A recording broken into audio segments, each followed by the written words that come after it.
prepping, there's a bottom band and a top band. I've got the bottom band here. This box number is 15, so it's quite large. And we don't normally bend boxes this big, but we wanted something visually spectacular, so I thought we'd bend one of these. We just had our open weekend a week and a half ago, where we bent a number 20, which is over there, which I'll show you in a minute, but that's the biggest box there is. So this is number 15. We're also going to bend a couple of these. This is a number 7 box. So 15 and 7, quite a size difference, and this gives you an idea of how big the number 7 is. Alrighty.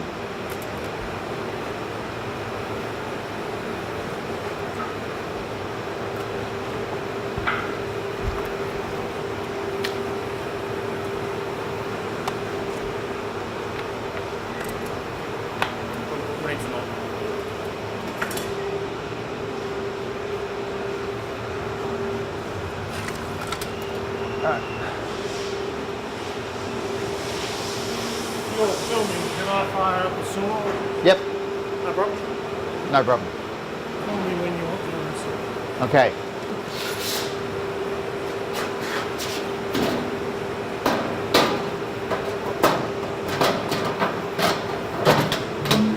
Hotsy.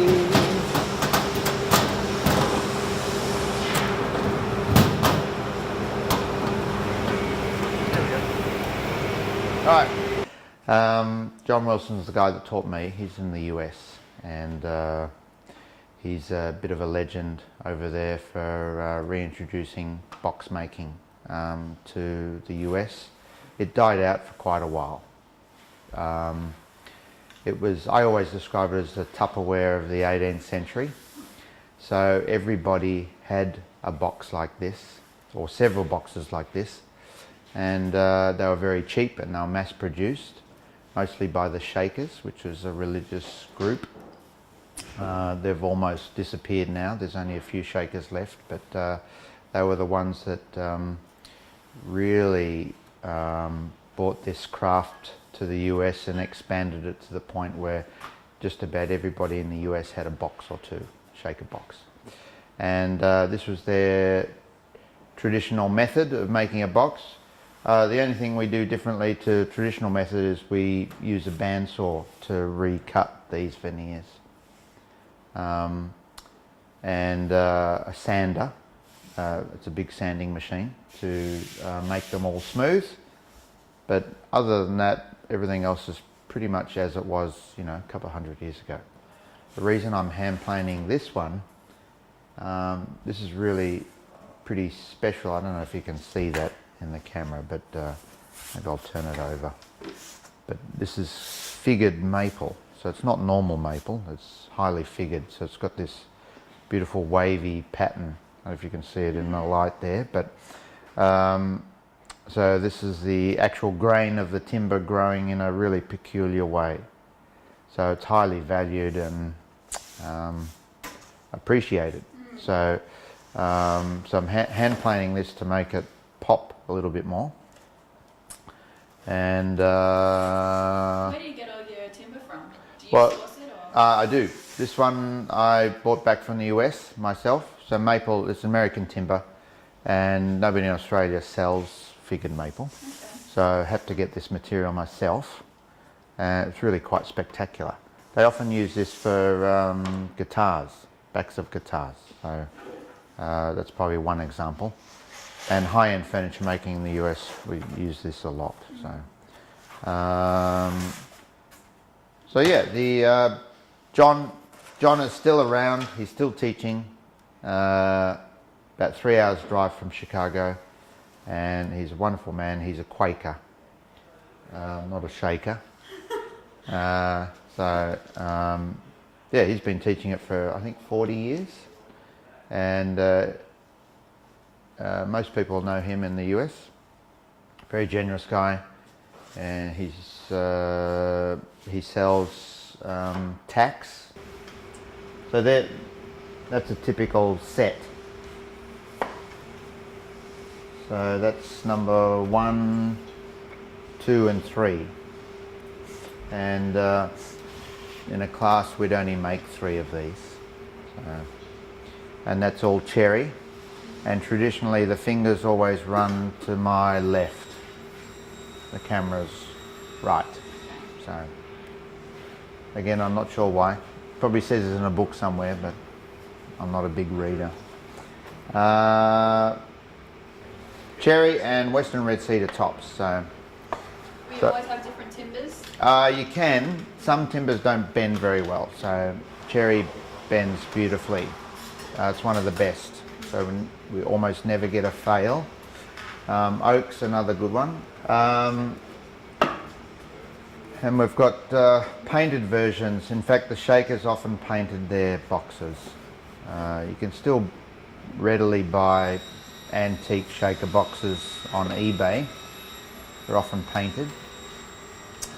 And this is a genuine shaker antique. This is made of oak and pine, and there's a PS stamped on the bottom, and there was a PS that entered I think somewhere in Massachusetts, entered a shaker sect or group in about 1820, and he passed away in his 80s or 90s, late 80s, in about the 1880s. So this box was made somewhere between 1820 and 1880 by this guy. How did you get a hold of that? It was just in an antique store in middle of Massachusetts. So $70, but sold to me for 60, which is Did a bit of bartering. a bargain. Yeah. So this one would have been used probably on a farm as a like a quantity. So maybe they filled it with rice and labelled it as a certain quantity. I don't know how much fits in there, but anyway, it's very rough and rugged, but a beautiful item. So, and these two are Japanese. So, and in Japan, instead of using copper tacks, they'd use cherry bark, which is like a veneer, but it's actually the bark of a cherry tree. They're not the cherries that you eat. They're famous cherry tree that blossoms in April. So cherry blossoms. So inside, you can still see the stitching. I'm not sure if you can see that on camera. Up the... Yeah. Just the, yeah. you can just see the stitching on the inside. So that's where the tab is. Oh, yeah. That's the equivalent of the copper nails or the copper tacks. So the overlap is there. That's the beginning of the band there, and that's the end of the band. So the overlap's there, and they stitch it together. Nice. So that's not that old. It's probably late 1800s, early 1900s. And is that a hollow, or is that like in layers? Like I'm thinking like a dumpling. It is, kind of yes. thing. Yeah. So it is 3 put together, but internally they've got one big veneer. So I think it's a bento box, which is like a lunch box. Nice. They keep their lunch in it, take it out to wherever they're working. And this one, same principle. So there's a cherry bark veneer again, used as stitching. And this is just cedar. And this is our sugar bowl. Sugar bowl, yes. Yeah. But yeah, there's an ant enjoying our sugar bowl. This is a modern thing. The guy that makes this is still making them. His father taught him. He lives in the mountains, middle of Japan. I've forgotten his name, but he's one of Japan's best box makers at the moment. So this sort of this traditional style. So beautiful thing. It's lovely. the largest one. So logistically, it's really difficult to make the large ones. So we use a big jig, which you'll see that Justin invented. So made it a lot easier. So I can't imagine how they would have done this. Well, John actually, because I don't think the Shakers ever made boxes this big. So, but John did, and I'm not sure how he did it, but it's not the same way as we've made them here. So, but there's got to be there's a lid that's going. We haven't finished this one yet, but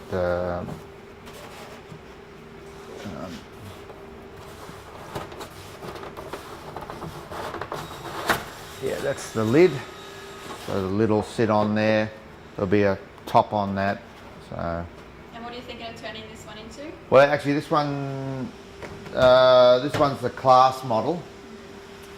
So this would probably just sit upstairs in the gallery. But if it was taken home, it'd probably be a coffee table or a blanket chest. So a coffee table with a glass top, maybe.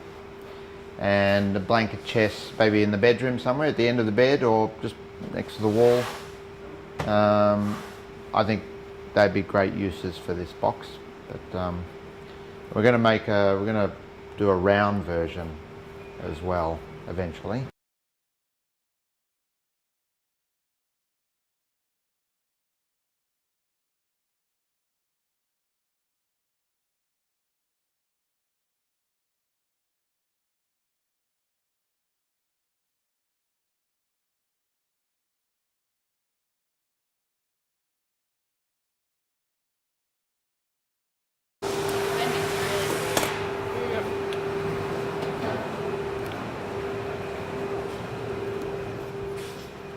Right.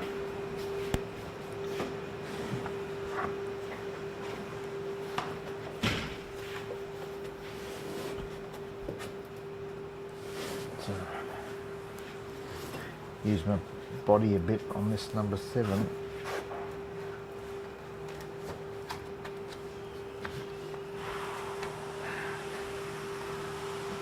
Okay. Ready? Yep. Yep. No, that's all right. I can see it. Yep.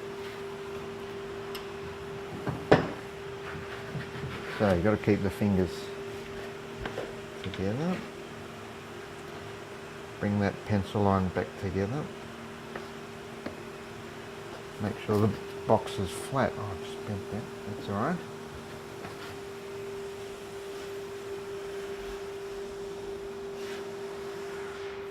All right. Bigger the box, it's harder it is to hold down the fingers.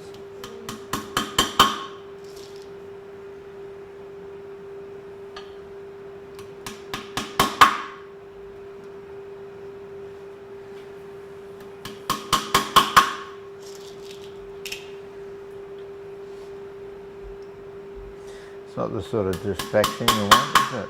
It's not the sort of distraction you want in the middle of the demo. Just edit that out.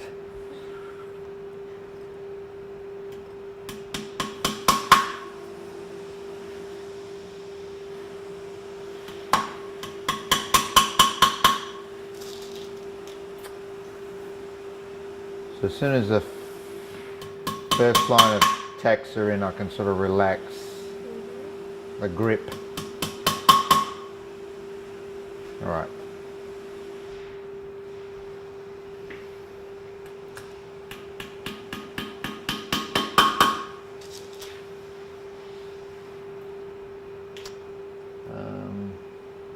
Usually on the side, Jackson.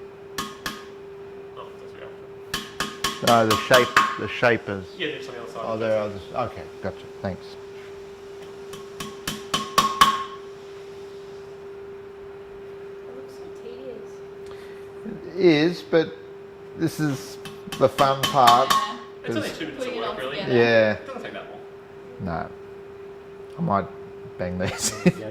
So you usually get your fingers bashed by somebody else.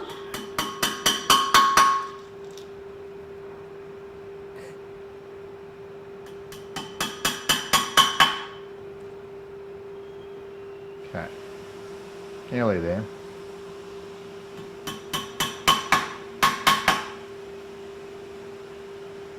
Grazie.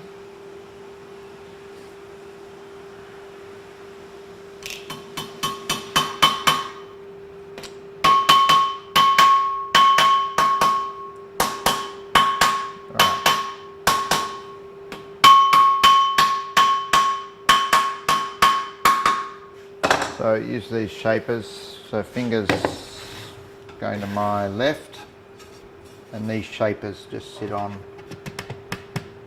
just lightly, and they help maintain the shape of the box.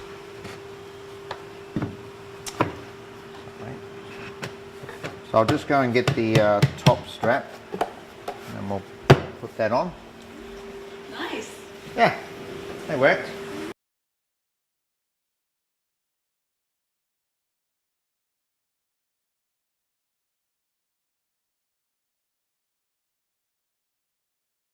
Just on that start spot there.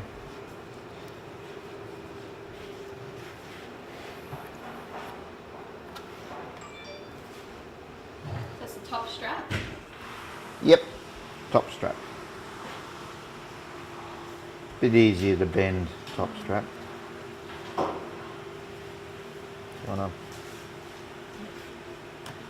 Right, so just loosen that, pull that off, back on the table, it's nice and flat, then recreate that spot. There we go.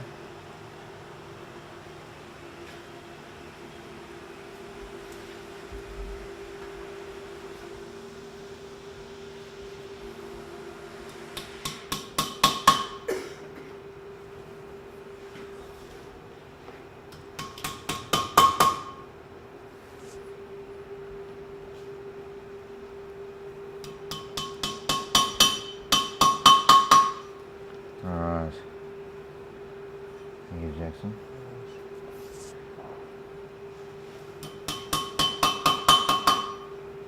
Voila.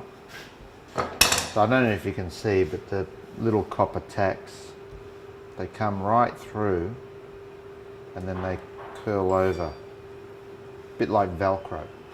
Is that why you use that pole? So Yeah, this one, yeah. So the tack, when it hits it, it curls up and goes back into the timber. So, and now to get that back on, we can't get back on with this in place, so we're going to take that off. And then we've also got to line up those fingers. So what I do is I just manipulate that just a little bit, just there. Make sure it's perfectly in line. That looks pretty good. And then slide it on.